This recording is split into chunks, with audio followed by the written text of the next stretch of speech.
ሻሎም ሻሎም ቅዱሳን እንደምናችሁ። እግዚአብሔር ይመስገን ደህና ነኝ። እኔ ባለፈው ክፍል 1 አቅርቤላችሁ ነበረ። በክፍል 1 ላይ ከአራቱ ጸሎቶች ሁለቱን አይተናል።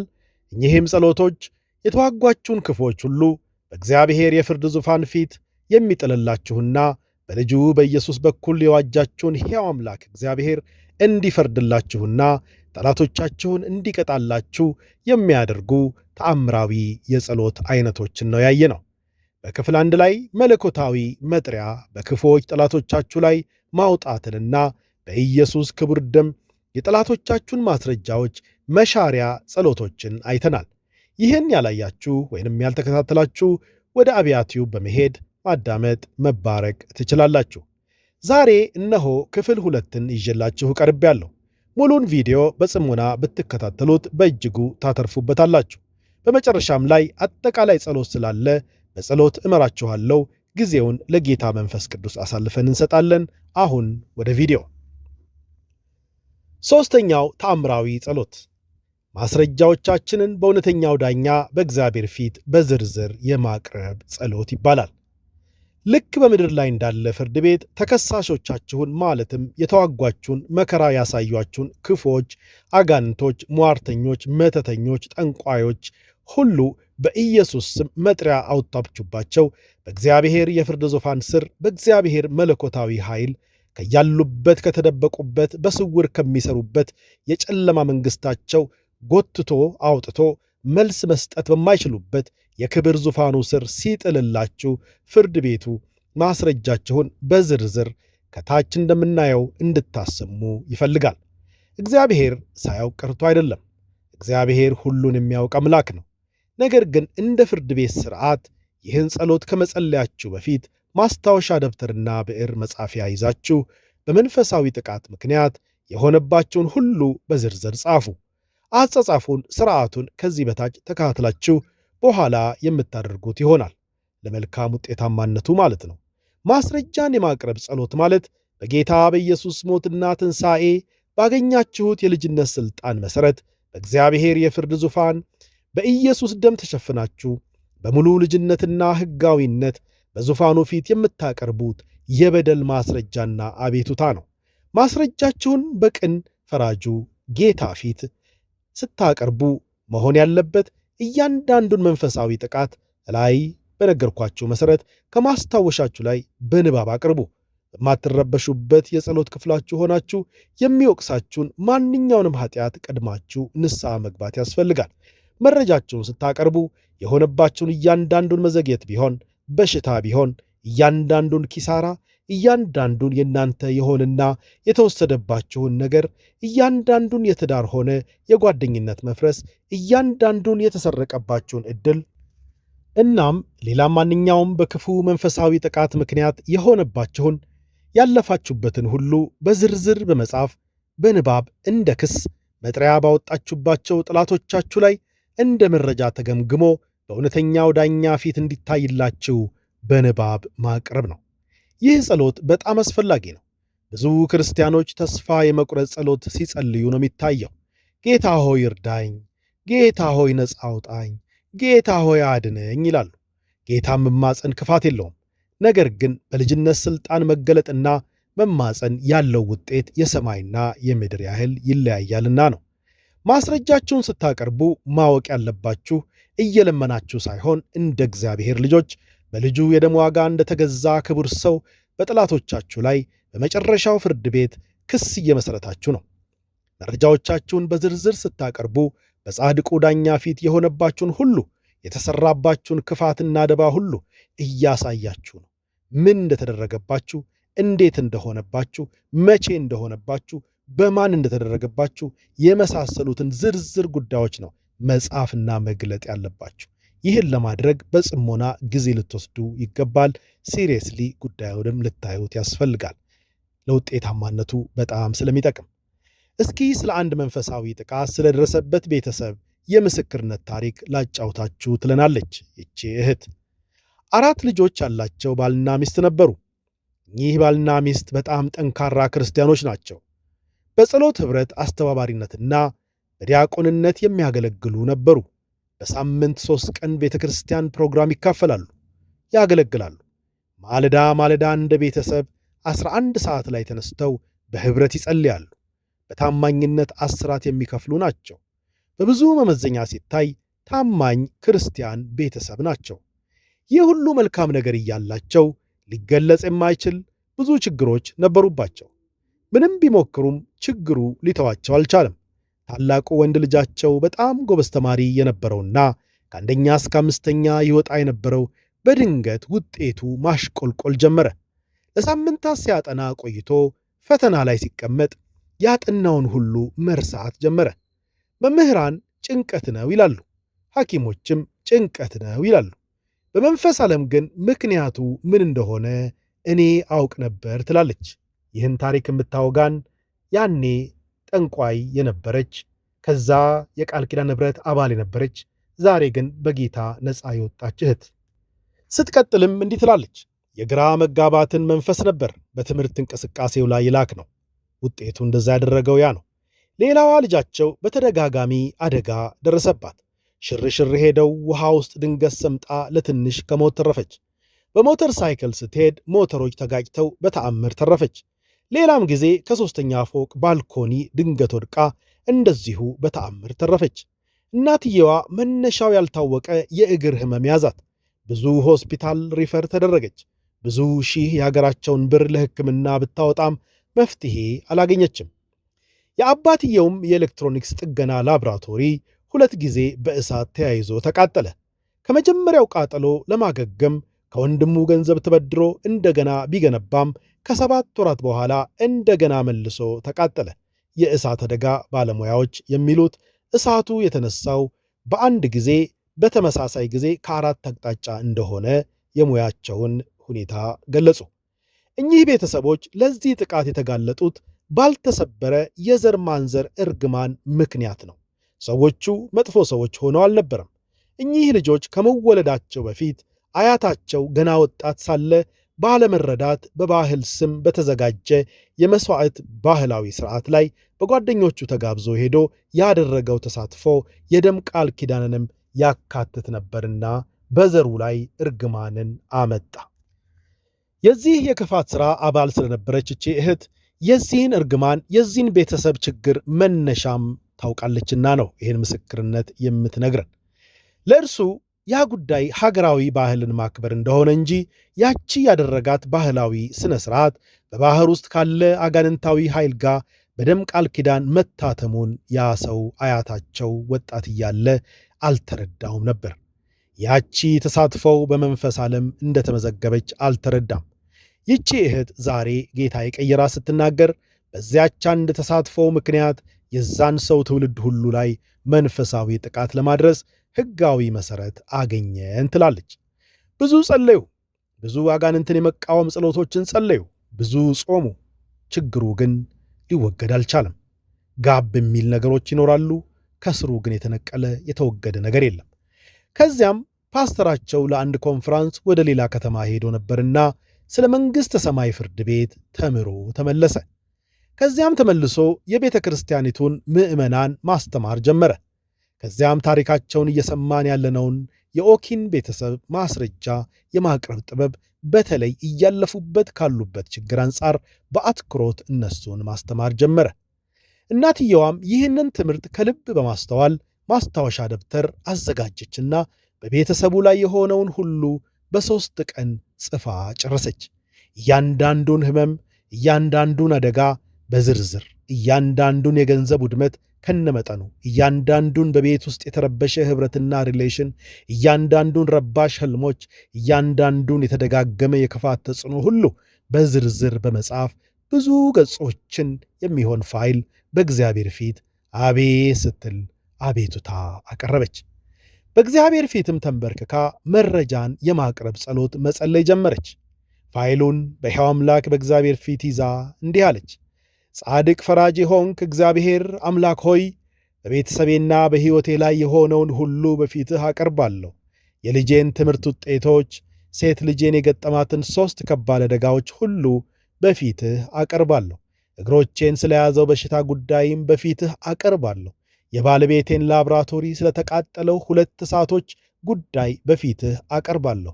ይህንን በዚህ ማስታወሻ ላይ ያሰፈርኩትን የደረሱብንን የዓመታት ውጊያና መንፈሳዊ ጥቃት ሁሉ በፊትህ አቀርባለሁ።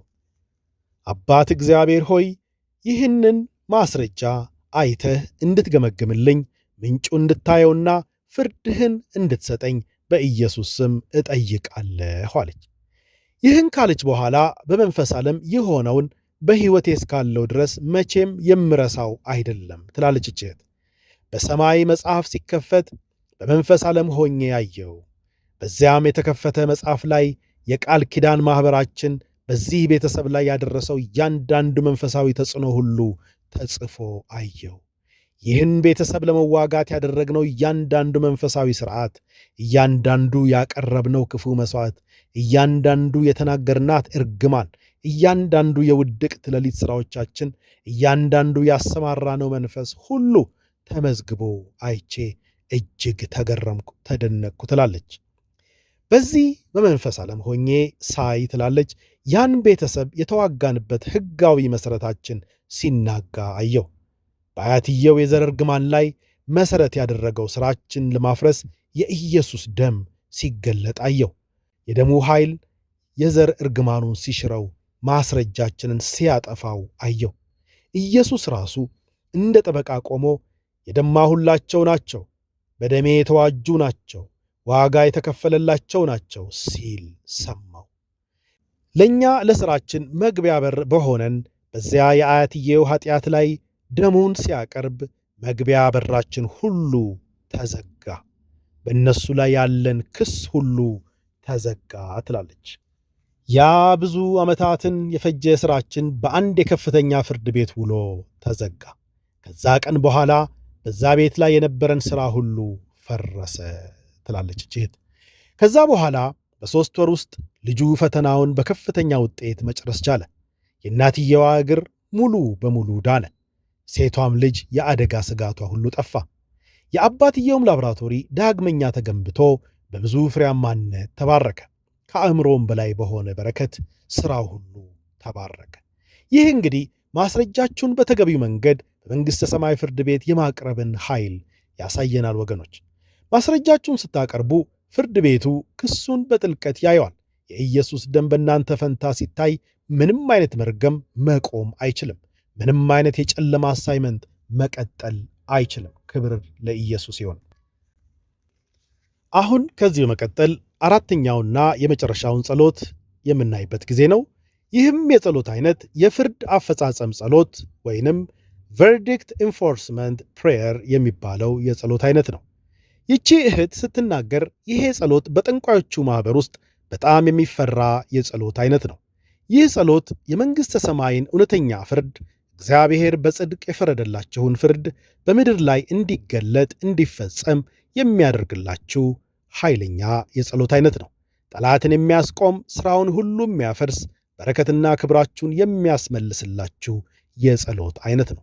ብዙ ክርስቲያኖች በጸሎቶቻቸው መልስ ከሰማይ ተፈርዶላቸዋል። በእግዚአብሔር የፍርድ ዙፋንም ተፈርዶላቸዋል። ክሳቸውን አሸንፈዋል። ብዙዎቹ መከራው ስላልተነሳላቸው ችግሩ እንደቀጠለ ስለሆነ እንደተፈረደላቸው እንኳን ገና አልገባቸውም። ነገር ግን የተፈረደው ፍርድ በፍርድ አስፈጻሚ የመንግሥተ ሰማይ ኃይላን መላእክት መሠረት ፍርዱ እንዲፈጸምላቸው በልጅነት ሥልጣናቸው ማዘዝ እንዳለባቸው ባለማወቃቸው እንዲሁ ሲኖሩ ከነችግራቸው ሲኖሩ ይታያል። ይህ በጣም የሚያሳዝን ነው። ይህንን ያለማወቃቸውን በመጠቀም ቤተ ክርስቲያንንና ክርስቲያኖችን ለዓመታት ስንዘርፍ ኖረናል ትላለች እህት። ለክርስቲያኖች እግዚአብሔር የፈረደላቸውን በመንፈስ ዓለም ሆነን ስናይ ትላለች በእሳት የተጻፈ ዶክመንት ይታያል፣ ግን አልተፈጸመም። እንደ እግዚአብሔር መንግሥት ዜጎች፣ እንደ እግዚአብሔር ልጆች ያ ፍርድ እንዲፈጸም እስካላዘዙ ድረስ ብዙም ለውጥ በሕይወታቸው ላይ አያዩም። እስኪ ደግሞ አሁን ስለ አንድ ፓስተር ታሪክ ላውጋችሁ። በጣም ሥነ ሥርዓት ያለው ትጉህ የሆነ ክርስቲያን ነው። ፓስተር ገብርኤል ይባላል። ብዙ የሚጸልይ ብዙ የሚጾም ሰው ነው። አንዳንዴ ለ3 ቀን ሳያቋርጥ፣ አንዳንዴም ለ7 ቀን ከዚያም በላይ የሚጾም ትጉህ ፓስተር ነው። የቤተ ክርስቲያኑን ምዕመናን በተደራጀ መንፈሳዊ ውጊያ ያሰማራቸው ነበርና ከከተማው አልፎ በክልሉ ላይ ያለ የሰይጣን ሥራ ሁሉ መፍረስና መንኮታኮስ ሲጀምር ፓስተሩን በግል የመዋጋት አጀንዳ በክፉ ኃይላን በአየሩ ላይ ባለ አለቃ መናፍስት ተቀረጸ። ከከተማው ባሻገር በክልሉ ባሉ 7 የጠንቋይ ማኅበራት የተደራጀ ውጊያ ተከፈተበት። እየሠራ ያለው ነገር በክልሉ እንዳይሰሩ የሚያደርጋቸውና ጉልበቱ እየጎለበተ በመሆኑ ተስፋ አስቆርጠው ሊጥሉ ተነሱ። ነገሩ እንዲህ ነው። አንድ የጠንቋይ ማኅበር ለአንድ በከተማው ላይ ለተሰጠ የክፋት ሥራ ኃላፊነት ወስዶ የመሥራት ኃላፊነት አለበት። አሳይመንቱ ወይንም የክፋት ሥራው ከአካባቢው አልፎ ጠንከርና ገዘፍ ያለ ከሆነ ግን በክልሉ ያሉ ጠንቋዮች የሚተባበሩበት የክፋት ሥራ ሆኖ ይያዛል። በአገልጋዩ ላይ በፓስተር ገብርኤል ማለት ነው ያለው መለኮታዊ ጥሪ ከፍተኛ በመሆኑ አገልግሎቱ በዚሁ ከቀጠለ ክልሉ ውስጥ ሰይጣን ምንም አይነት የክፋት ሥራውን እንዳይሠራ የሚያሽመደምድ አቅም እንዳለው ስለታወቀ ባለበት ሊቀጩት በክልሉ ያሉ ጠንቋዮችና አጋንንቶች ተረባረቡበት። እግዚአብሔር ግን ከሁላቸው በላይ ነው። በሀገሪቱ ደቡብ ምስራቅ ክልል ላይ የተመደበው መንፈስ ሪፖርት እንዳደረገው የዚህ ሰው የፓስተር ገብርኤል ሚኒስትሪ ዝም ብሎ ከታየና ሙሉ አቅሙ ላይ ከደረሰ ታላቅ ሪቫይቫል በማቀጣጠል በክልሉ ውስጥ ያሉትን ከተሞች ሁሉ ከሰይጣን ቁጥጥር ነፃ ሊያወጣ ይችላል። በዚህም በክልሉ ያሉ በመቶዎች የሚቆጠሩ ጠንቋዮችና ማኅበራቸው ምንም ማድረግ በማይችሉበት ሁኔታ ሽባ ሆነው ይቀመጣሉ።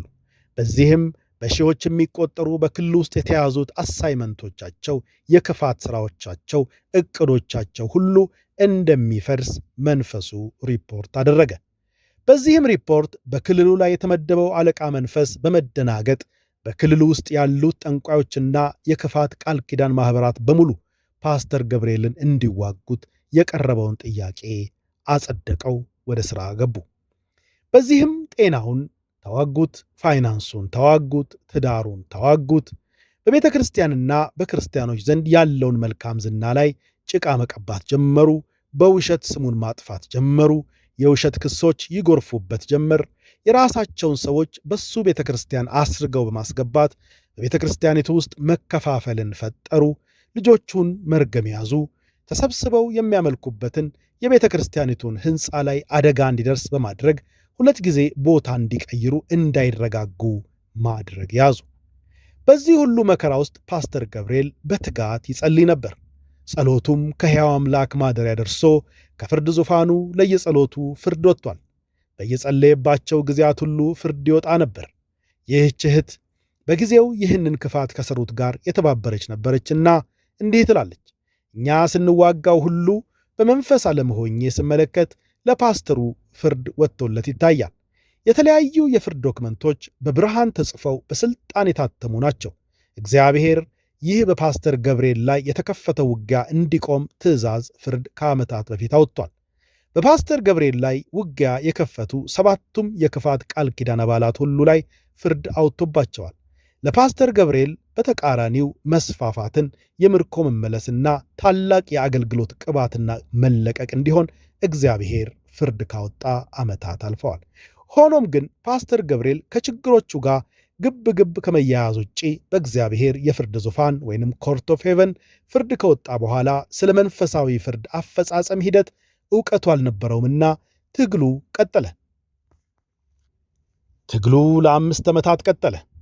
በነገራችን ላይ አንድ ማስተዋል ያለብን ነገር በመንፈሳዊ ውጊያ ውስጥ የጌታን የኢየሱስ ስም በመጠቀም የደሙን ኃይል በመጠቀም የምንጸልየው ጸሎት ትልቅ ሥራ ነው የሚሠራው።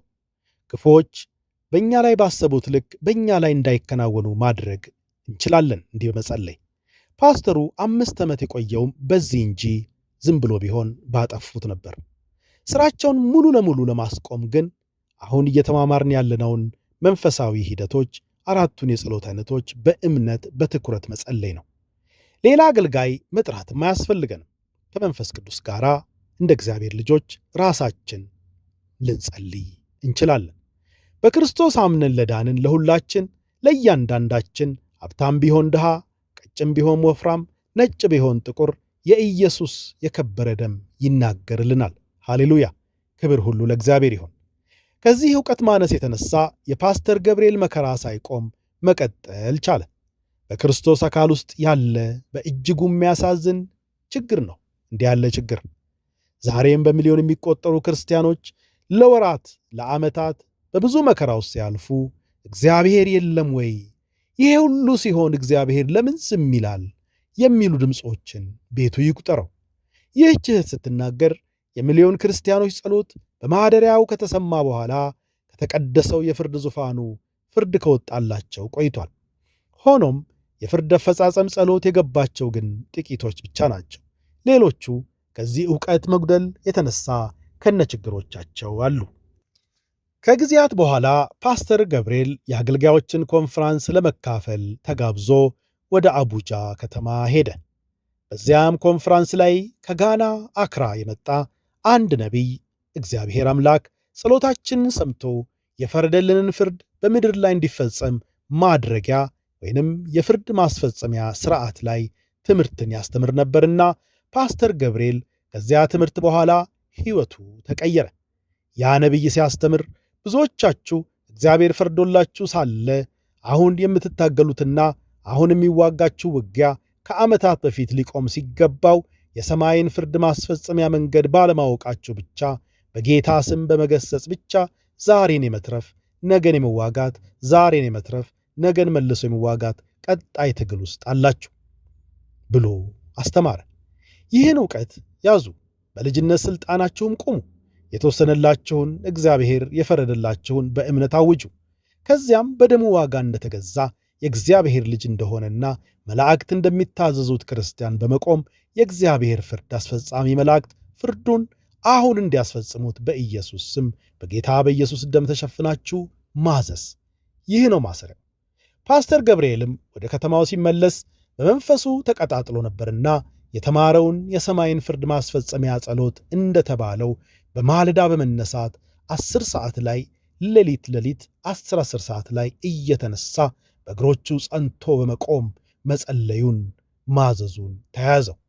ፀሐይ ጨረሯን ከመልቀቋ በፊት፣ ወፎች የቀኑን መንጋት ከማብሰራቸው በፊት፣ የቤተሰቡ አባላት ከእንቅልፋቸው ከመንቃታቸው በፊት 10 ሰዓት ላይ እየተነሳ መጸለዩን ተያዘው። ብቻውን በጸሎት ክፍሉ መሃል በመቆም በስልጣን እንዲህ ያውጅ ነበር። ከእግዚአብሔር ዘንድ ሕይወቴን በተመለከተ የተፈረደልኝ ፍርድ ሁሉ አሁን እንዲፈጸም በኢየሱስ ስም አዘዝኩ። አባት ሆይ እያንዳንዱን ለእኔ በመወገን የፈረድክልኝን ፍርድ ሁሉ አሁን በኢየሱስ ክርስቶስ ስም ተፈጻሚ እንዲሆንልኝ አወጅኩ። አባት እግዚአብሔር ሆይ ሕይወቴን፣ ፋይናንሴን፣ ሥራዬን፣ አገልግሎቴን፣ ትዳሬን፣ ልጆቼን በነኩ በተዋጉ የጨለማ ኃይሎች ሁሉ ላይ የተወሰነው ፍርድህ አሁን ተፈጻሚ እንዲሆን በጌታ በኢየሱስ ክርስቶስ ስም አዘዝኩ። የእግዚአብሔር መንግሥት ፍርድ አስፈጻሚ ኃያላን መላእክት የተፈረዱልኝን ፍርዶች ሁሉ አሁን እንድታስፈጽሙ በኢየሱስ ስም አዘዝኩ። አባት ሆይ መላእክቶችህ ይህንን የፈረድክልኝን አሁን እንዲያስፈጽሙልኝ ይሁን። አሁን ተግባራዊ ያድርጉ። አሁን ተግባራዊ አድርጉ። አሁን ሙሉ በሙሉ ተግባራዊ አድርጉ። አሁን በእሳት ተፈጻሚ አድርጉ። አሁን በኢየሱስ ክርስቶስ ታላቅ ስም ጸለይኩ እያለ በዛው ሰዓት ሁሌ 10 ሰዓት እየተነሳ በየቀኑ በእግሮቹ ጸንቶ በመቆም ማወጅ መጸለዩን ቀጠለ። ይህን በጸለየ በሦስተኛው ቀን ከሰባቱ የክፋት ቃል ኪዳን አባላት አመራሮች አንዷ በአንጎል ውስጥ ደም መፍሰስ ወይንም ስትሮክ በሽታ በድንገት ተመታ በቤቷ ውስጥ ራሷን ስታ ወደቀች። 50ዎቹ ዕድሜዋ ውስጥ ብትሆንም ፍጹም ጤነኛ ነበረች። አቻኩለው ወደ ሆስፒታል ወሰዷት። ሕክምናም ተደርጎላት ብትተርፍም ፓስተር ገብርኤል ላይ አጋንንቶችንና እርግማንን መላኪያ ሥርዓቶችን ለ5 ዓመታት ስትሰራበት የነበረችውን ቀኝ እጇን ለዘላለም አጣችው። ሽባ ሆኖ ቀረ። በአምስተኛው ቀን ከሰባቱ የጥንቆላ ኅብረቶች የሌላኛው ኅብረት አመራር የሆኑ 2 ሰዎች ገንዘብ ማጭበርበር በሚል ክስ ዘብጥያ ወረዱ። የእነዚህ ሰዎች መታሰር በጠንቋዮቹ መሃል ታላቅ መደናገጥ ፈጠረ። ሂደቱን ለ5 ዓመታት ሲያስተባብሩ የነበሩ ዋነኞቹ ጠንቋዮች ነበሩና በስምንተኛው ቀን በፓስተር ገብርኤል ላይ መንፈሳዊውን ጥቃታቸውን ሲያደርሱበት የነበሩበት 5 ዓመታት ሲጠቀሙበት የነበረው ዋነኛው መሠዊያ ዝናብም ደመናም በሌለበት በደረቅ ቀትር መብረቅ ከሰማይ ወርዶ ያንን የክፋት መጠቀሚያ መሠዊያቸውን አደባየው፣ ወደ አመድነትም ተቀየረ። ይህ ተደጋጋሚ አደጋ ያስፈራራቸው ሌሎች 3 የቃል ኪዳን ኅብረት አባላት ጠንቋዮች ፓስተር ገብርኤል ካለበት ክልል ለማንም ሳይናገሩ ወጥተው በምሽት ጠፉ። 2ቱ ወደ ሌጎስ ሲገቡ አንደኛው ሀገር ቀይሮ ካሜሩን ገባ። በ14ኛው ቀን 7ቱም የክፋት ቃል ኪዳን ማኅበራት በፓስተር ገብርኤል ላይ የያዙትን አጀንዳ ሙሉ በሙሉ ሰረዙት፣ ተበታትነውም ቀሩ። የክልሉ የመንፈስ አለቃ ድንገተኛና አስቸኳይ ስብሰባ በመጥራት ፓስተር ገብርኤልን ከእንግዲህ መንካት በገዛ እጅ መቃጠልና መጥፋት መፍረስ ነውና መንፈሳዊ ጥቃቱን እንዳጸደቀ ሁሉ በዚያው አንደበቱ ጥቃቱ ሙሉ ለሙሉ እንዲቋረጥና እንዲሰረዝ አዘዘ። ይህም የሆነው ማቆም ስለፈለጉ ሳይሆን ፈጽሞ መቀጠል ስላልቻሉና በየቀኑ የእግዚአብሔር እጅ ስለበረታባቸው ነበር። እያንዳንዱ በዚህ ጥቃት የተሳተፈ ወይንም የተሳተፈች ጠንቋይ ፓስተሩ ላይ ያወጁት እርግማን በቤታቸው፣ በጤናቸው፣ በፋይናንሳቸው ላይ ተመልሶ ድብልቅልቃቸውን አወጣቸው። ይህን የፍርድ ማስፈጸም ጸሎት በጸለየ በአንድ ዓመት ውስጥ የፓስተር ገብርኤል ቤተ ክርስቲያን አባላት ከ200 ወደ 9,000 አደጉ። እግዚአብሔር ትልቅ ነው። በአካባቢው ባሉ ከተሞችም 3 ሌሎች ቅርንጫፍ ማምለኪያ ቤተ ክርስቲያናትን መትከል ቻለ። ወገኖቼ፣ የእግዚአብሔር የፍርድ ዙፋን በፍጥረት ዓለም ሁሉ፣ በመንፈስ ዓለም ሁሉ የመጨረሻው ከፍተኛ ፍርድ ቤት ነው። በተገፋችሁበት፣ በተጨቆናችሁበት፣ በሆነባችሁና በተደረገባችሁ ነገር ክፋት ሁሉ ምክንያት በኢየሱስ ደም ተሸፍናችሁ በፍርዱ ዙፋን ፊት የቀረባችሁት አቤቱታ ጸሎት ተፈርዶላችኋል። በመሆኑም በውድ ልጁ የደም ዋጋ እንደተገዛችሁ የመንግሥቱ ዜጋዎች ፍርዱን የማስፈጸም የልጅነት ሥልጣንና ኃላፊነት ግን ለእናንተ ተሰጥቷችኋል። ይህንን ማስተዋል በጣም አስፈላጊ ነው። የእግዚአብሔር መላእክት ትእዛዛችሁን እየተጠባበቁ ነው። የመንግሥተ ሰማይ የፍርድ አስፈጻሚ ኃይላት ሁሉ በተጠንቀቅ የቆሙ ናቸው። ፍርዱ ወጥቷል። የእናንተ ሥራ ነው አሁን የሚቀረው። ፈጽሙት። ይፈጸም የምትል ቃል ከእናንተ ትጠበቃለች። ክብር ለእግዚአብሔር ይሁን። አሁን በኅብረት እንጸልያለን። አሁን ወደ ጸሎቱ አብረን ከመሄዳችን በፊት ይህንን የአብያ ቻናል አንድ ሀፍታ ወስዳችሁ ከታች ያለችዋን ሰብስክራይብ የምትለዋን አይከን ሰብስክራይብ ያላደረጋችሁ ቤተሰብ ያልሆናችሁ ወገኖች እንዲህ ያለ እግዚአብሔር ሐሳብ ቶሎ ቶሎ እንዲደርሳችሁ ሰብስክራይብ እንድትሉ በጌታ ፍቅር እጋብዛችኋለሁ። እታች ያለችዋን ሰብስክራይብ የምትለዋን አይከን ክሊክ አድርጋችሁ ተመለሱ። በጌታ ፍቅር ተጋብዛችኋል። ተባረኩ። እግዚአብሔር ይመስገን። አሁን ወደ ጸሎቱ እንሄድ። ይህን ጸሎት መጸለይ ያለባችሁ መንፈሳዊ ጥቃት እንደደረሰባችሁ በውስጣችሁ መንፈስ ቅዱስ የሚገልጽላችሁ፣ በአካላችሁም የተረዳችሁ፣ በአእምሯችሁም ማስተዋል የሆነላችሁ ሰዎች ብቻ ብትጸልዩ ይመከራል። ስትጸልዩ ምቹ ጊዜ አመቻቹና በማትረበሹበት ሁኔታ በራችሁን በመዝጋት ጸልዩ። ይህ ጸሎት በታላቁ ጌታ የመጨረሻው ፍርድ ቤት ጉዳያችንን የምናቀርብበት ስለሆነ በታላቅ አክብሮት የሚከሳችሁን ኃጢአት ሁሉ ንስሐ በመግባት በኢየሱስ ደም በመሸፈን በታላቅ ትሕትና በራችሁን ዘግታችሁ ከመንፈስ ቅዱስ ጋር በመሆን ልትጸልዩ የሚገባ ሲሪየስሊ ልትወስዱት የሚገባ የጸሎት አይነት ነው። አሁን እንጸልይ። አብራችሁኝ እንዲህ በሉ። ጻድቅ ዳኛ የሆንክ እግዚአብሔር አባት ሆይ፣ የምድር ሁሉ ጻድቅ ዳኛ የሆንክ እግዚአብሔር ሆይ፣ ወደ ዙፋንህ ጉዳዮቼን ይዤ እነሆ መጥቻለሁ። እንደ ልጅህ በደም ዋጋ እንደ ተገዛ ልጅህ እንደ መንግሥትህ ዜጋ በፊትህ መጥቻለሁ። አቤቱ በፊትህ ስቀርብ እንደ ለማኝ ሳይሆን የደረሰበትን ችግር በአባቱ ፊት እንደሚያሳውቅ ልጅህ እነሆ በፊትህ ቀርቤአለሁ። በጌታ በኢየሱስ ክርስቶስ በተገዛልኝ በፊትህ የመቆም የልጅነት መብትና ነጻነት በፊትህ ቆሜአለሁ። በመንግሥተ ሰማይ ፍርድ ቤት መኖሩን አውቃለሁ። በዚህም ፍርድ ቤት በመስቀሉ ሥራ የመቆም መብት ተሰጥቶኛልና አመሰግንሃለሁ። አባት እግዚአብሔር ሆይ አንተ በዚህ ፍርድ ቤት ዳኛ እንደሆንክና በፍጹም ፍትሕና ጽድቅ እንደምትፈርድ አምናለሁ። በፍርድህም ደግሞ አባት ሆይ ሙሉ በሙሉ እተማመናለሁ። በጌታ በኢየሱስ ክርስቶስ ስም አባት እግዚአብሔር ሆይ አስቀድሜ የፍርድ ቤት መጥሪያ ጸሎትን አነቃቃለሁ። ፕሬየር ኦፍ ዲቫይን ሰፒና። አባት እግዚአብሔር ሆይ እያንዳንዷ ሥራዬን የነካች፣ ፋይናንሴን የነካ፣ ሕይወቴን የነካ ማንኛውም የተዋጉኝ ጠንቋዮች፣ የአጋንንት ኤጀንቶች፣ ደጋሚዎች፣ ሟርተኞች፣ አጋንንቶች ሁሉ ላደረሱብኝ ጉዳት፣ ላደረጉብኝ ጉዳት በእኔና የኔ በሆነ ማንኛውም አካል ላደረጉት ክፋትና በደል ሁሉ አሁን በፊትህ በዙፋንህ ፊት እንዲቀርቡ፣ በፍርድ ዙፋንህ ፊት እንዲቀርቡ በጌታ በኢየሱስ ስም መጥሪያ አወጣሁባቸው። በጌታ በኢየሱስ ክርስቶስ ስም ከየተደበቁበት አሁን ተገደው በፊት እንዲቀርቡ፣ ወደ ብርሃንህ ግላጭ እንዲወጡ፣ የተሸፈኑበት ማስካቸው ሁሉ እንዲገለጥና የተጋለጡ እንዲሆኑ በኢየሱስ ስም ጸለይኩ። አሁን ተሰውረው በክፋት ሲሰሩ የኖሩ ሁሉ አሁን በብርሃን ከያሉበት የተገለጡ ይሆኑ። በብርሃን አሁን የተጋለጡ ይሆኑ። አሁን ሽፋናቸው ሁሉ ከነሱ ላይ ተወገደ ይሁን። በኢየሱስ ክርስቶስ ስም አዘዝኩ። በሕይወቴ ላይ፣ በሥራዬ ላይ፣ በፋይናንሴ ላይ እርግማን የተናገሩ ጠንቋዮች፣ መተተኞች፣ ሟርተኞች ሆነ ማንኛውም የጨለማ ኃይል ሁሉ በፍርድ ዙፋንህ ፊት አሁን ተገደው ይቅረቡ። አሁን ቀርበው ይጠየቁ። አሁን በኢየሱስ ስም ተደብቀው ከሚሰሩበት ጨለማ አሁን ወደ ብርሃንህ ይጋለጡ። በኢየሱስ ክርስቶስ ስም እያንዳንዱን ሲከታተሉኝ የኖሩ ሰላይ መናፍስትን ሁሉ ሞኒተሪንግ ስፒሪትስ አሁን በብርሃንህ ይጋለጡ። አሁን ተገደው በፍርድ ዙፋንህ ፊት ቀርበው ይጠየቁ። እያንዳንዱ አዘጊ መናፍስት ነገሮቼን ሲያዘገዩ የኖሩ ደረስኩ ስል ነገሮችን እያራቁ ሕይወት ትግል እንዲሆንብኝ ያደረጉ አዘጊ ክፉ መናፍስት ሁሉ አሁን በፍርድ ዙፋን ፊት ተገደው ይቅረቡ፣ ይጠየቁ በኢየሱስ ስም።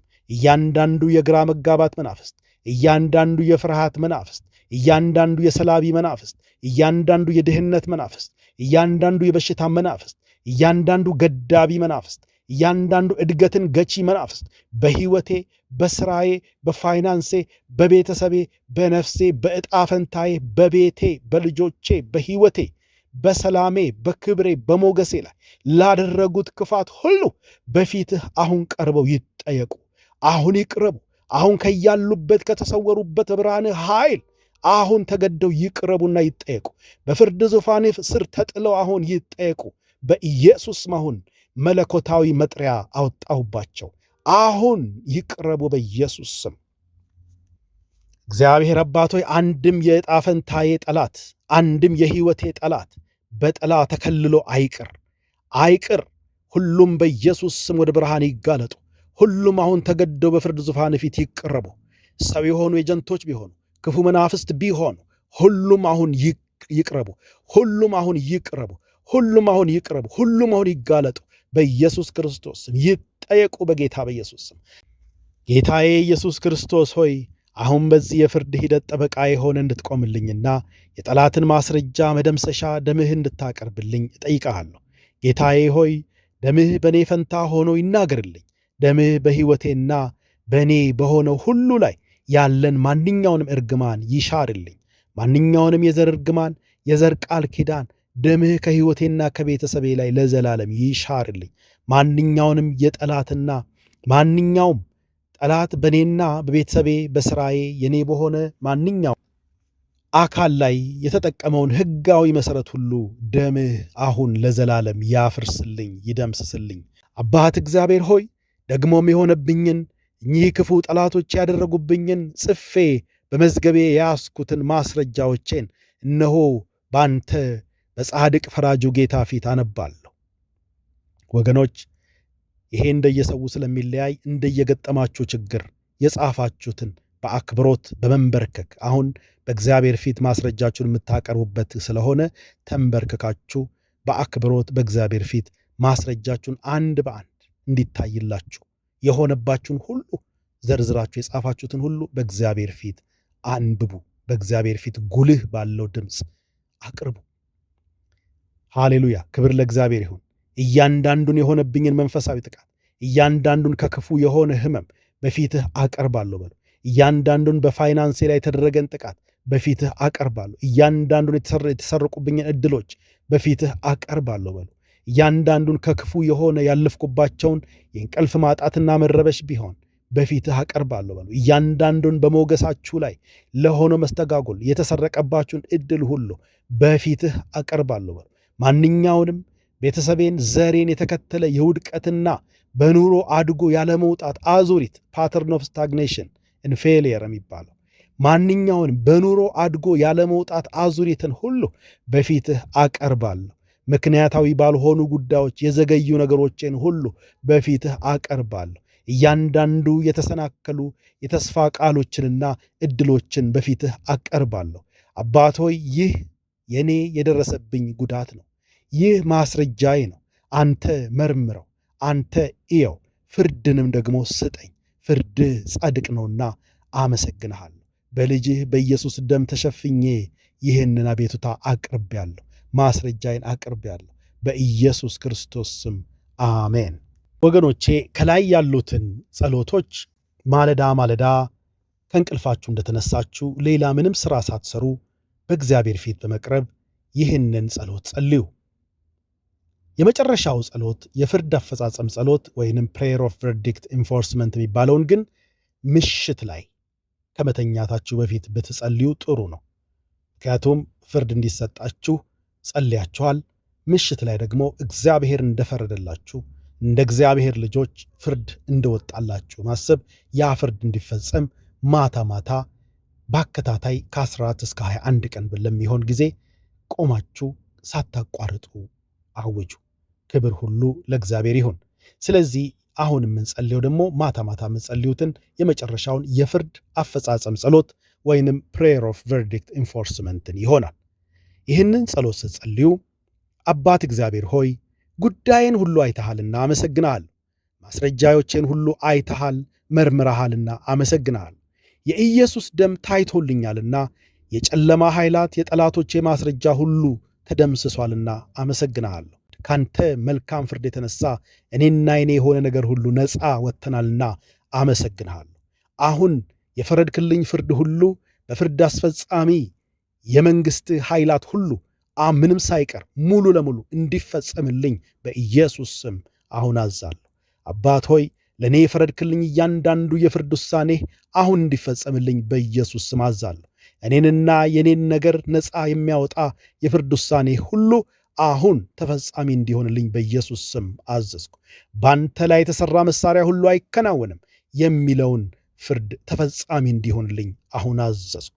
የመንግሥተ ሰማያትን ፍርድ ፈጻሚና ተግባሪ ቅዱሳን ኃያላን መላእክቶች የተፈረዱልኝን ፍርዶቼን ሁሉ አሁን እንዲፈጽሙ አሁን እንዲተገብሩልኝ በኢየሱስ ስም አዘዝኩ። እንደ እግዚአብሔር ልጅ አዘዝኩ።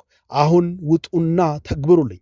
አሁን ውጡና በስሜ ሆነ በፎቶዬ ሆነ በማናቸውም መንገድ እኔን ሆነ ስራዬን ሆነ ፋይናንሴን ሆነ ልጆቼን ሆነ ትዳሬን ሆነ ሕይወቴን ሆነ ቢዝነሴን ሆነ ቤቴን፣ ጣፈንታዬን፣ ትዳሬን፣ ሞገሴን፣ እድገቴን፣ ከፍታዬን፣ ሰላሜን ለመዋጋት የተሰራን መሠዊያ ሁሉ አሁን ውጡና በኢየሱስ ስም አፍርሱ። አሁን በእሳት አፍርሱ። አሁን ሙሉ ለሙሉ አፍርሱ። አሁን ይፈጸም በኢየሱስ ስም። ለዘላለም ፈርሶ እንዲቀር አድርጉ። አሁን ውጡና በእኔና በቤቴ ላይ እርግማንን የሚናገሩ አንደበቶችን ሁሉ ለዘላለም ጸጥ አሰኟቸው። ለዘላለም የተዘጉ ይሁኑ።